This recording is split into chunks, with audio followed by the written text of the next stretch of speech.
it's for real. We have all kinds of pain, all kinds of problems, all kinds of sickness, all kinds of diseases. But we look and check the record. And when we check the record and we see that we're still here, we have to conclude that we have a 100% survival rate.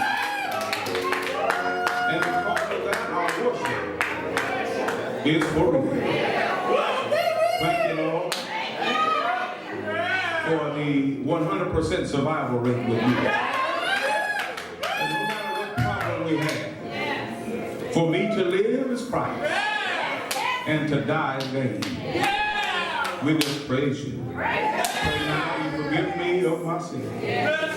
Cleanse me from unrighteousness. Stand in and speak through me. That the words of my mouth, meditation of my heart, be acceptable in thy sight. O Lord, my strength and my redeemer. In Jesus' name. Amen. My worship is for real.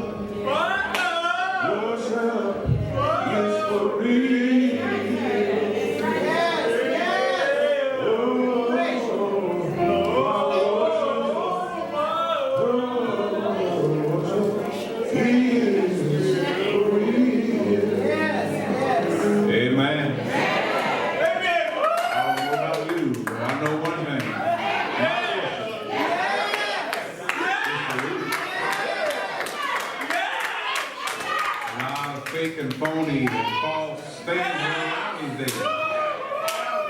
But my worship ain't fake, false, and phony. It's for real. Amen. Amen. I want to thank God for those selections today. Amen. Amen. To the preachers, deacons, and to you, the Mount Olive family, good to see you. And of course, our guest and daughter of Deborah Lucinda, good to see her again. All the way from Richmond, Virginia. That's the other Richmond. Amen. Look at John 10 and 10 today. John 10 and 10. John 10, verse 10, New Testament. Go to Matthew, Mark, and Luke, and turn one more time, and you'll see John waiting for you. You get to act, you've gone too far. John said, come back this way. John 10 and 10. Read that. The thief cometh not, but for to kill, and to steal, and to kill, and to destroy. I am come that they might have life, that they might have it more abundantly. I just simply want to talk about the abundant life. Let me say from the outset, it's not what Reverend Ike promises. It's not what Holstein promises. It's not what all these health and wealth, pie in the sky people promise. But it's the abundant life that Jesus promises. Yes. In the early part of the chapter of the reading, chapter 10, Jesus states, Verily, verily, I say unto you, he that entereth not by the door into the sheepfold, but cometh up some other way, the same is a thief and a robber. And there are interesting stories historically about thieves and sheep in Jesus' day. If a thief came at night, climbed the wall, he would have difficulty getting the sheep out willingly, because the sheep would not be familiar with his voice. And so often these thieves, these robbers, would slit the throat of the sheep and then throw the dead carcass over the wall. Then they take the wool and then eat the sheep. The thief, Jesus says, comes to steal or to take what doesn't belong to him. He comes to kill and to destroy after he has stolen. And so he's sneaky. Yeah, he is. Yeah, he is. He's cunning. Yes, sir. And he's evil. Yes, sir. But Jesus says, on the other hand, that I am come that they might have life and have it more abundantly. The Greek word perissos, or literally meaning abundantly. This word means literally over the top, beyond what's expected, beyond what's imagined or even hoped for, exceedingly abundantly, above our wildest expectations.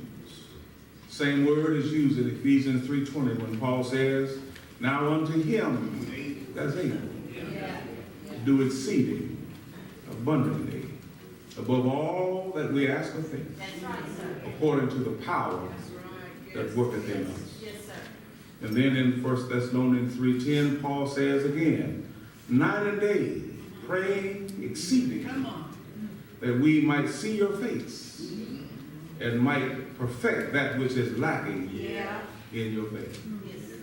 And so Jesus wants to give life.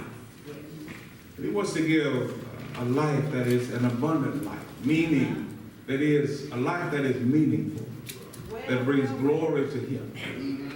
But the thief wants to take life or steal and ultimately destroy. So the question comes, what is life really about? Most of us who call ourselves Christians and claim to be living Christian lives are merely inflated bodies, drifting with the godless winds of change. Our only purpose for living seems to be satisfying our wants and the requirements or the longings of the flesh, satisfying our insatiable desire for pleasure. A man works for 5 days, buys a little food, buys a little liquor on 12th Street on the corner, that he might eat and drink over the weekend. Relaxes in his easy chair and turns on the football game. And then a half-drunken stupor declares, this is the life.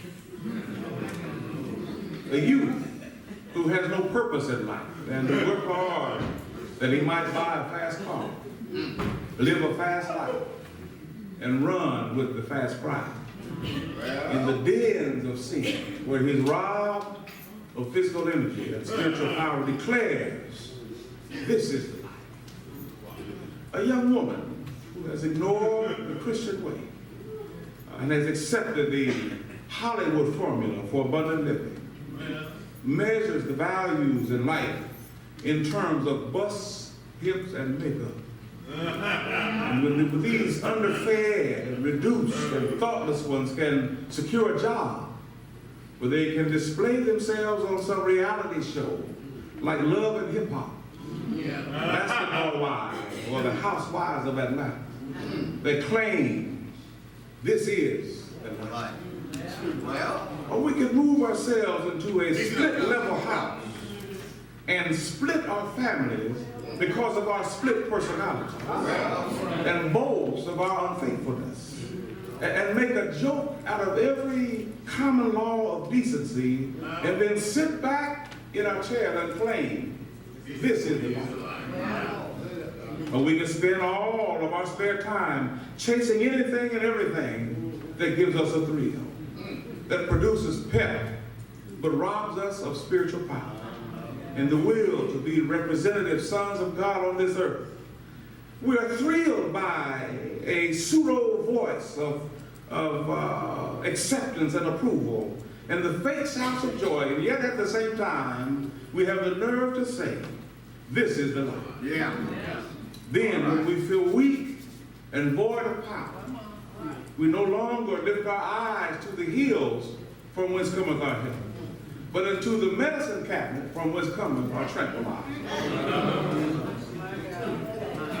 And after we have swallowed a few pharmaceutical boosters, we relax and claim, now, this is the life. I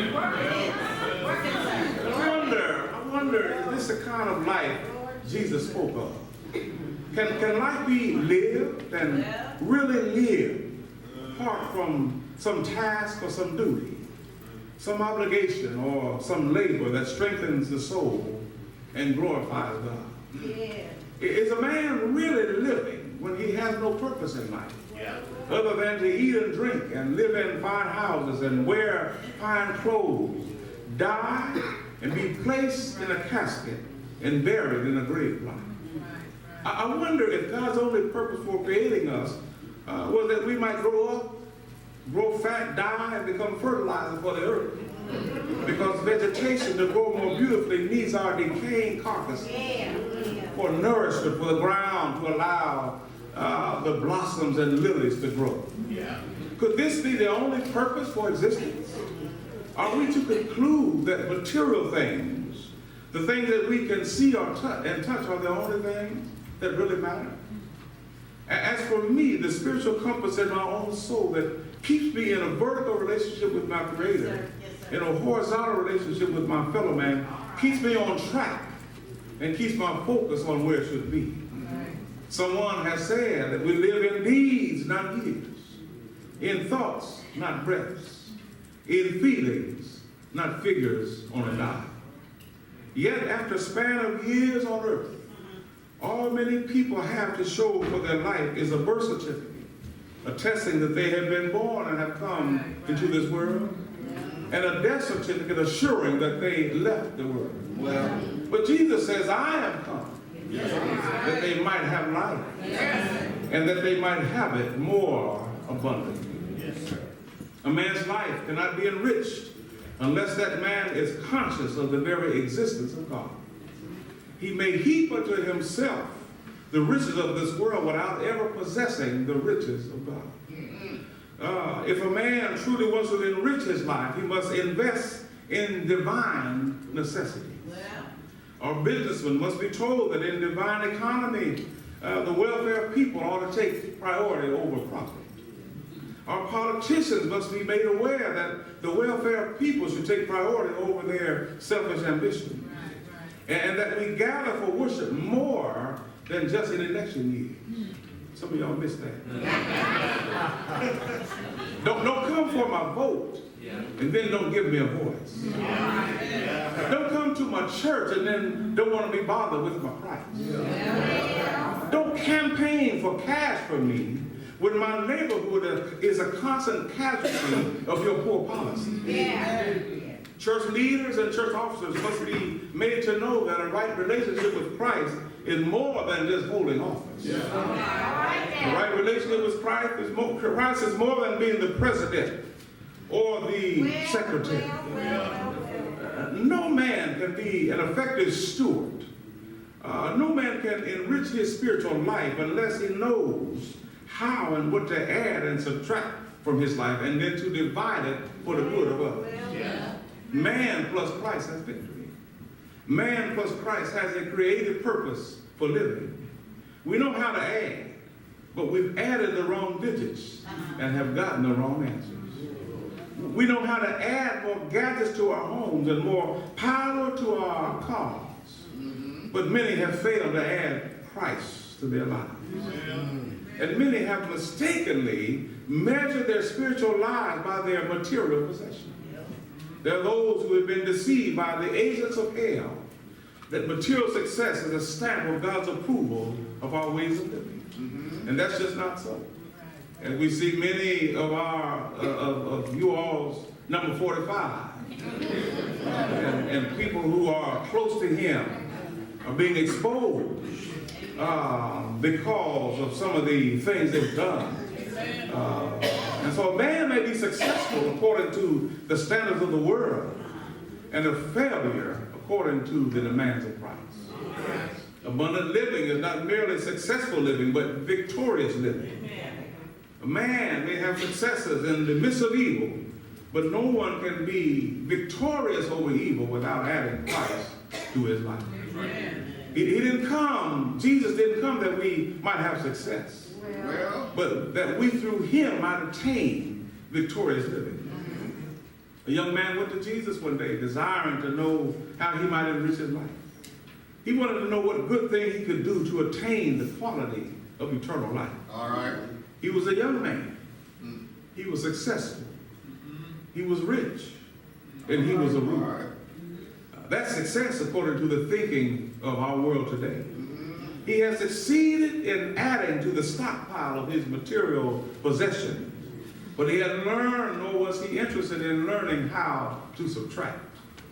Well, He was rich in things, in money, pride, position, but spiritually bankrupt. There was a hunger in his soul that he had neglected, and while he lived, he attempted to satisfy that hunger with many of the wrong things. He lived for things and by things. And Jesus said to him, the spiritual poverty of your life is chronic. In order for you to be enriched, you need a serious operation.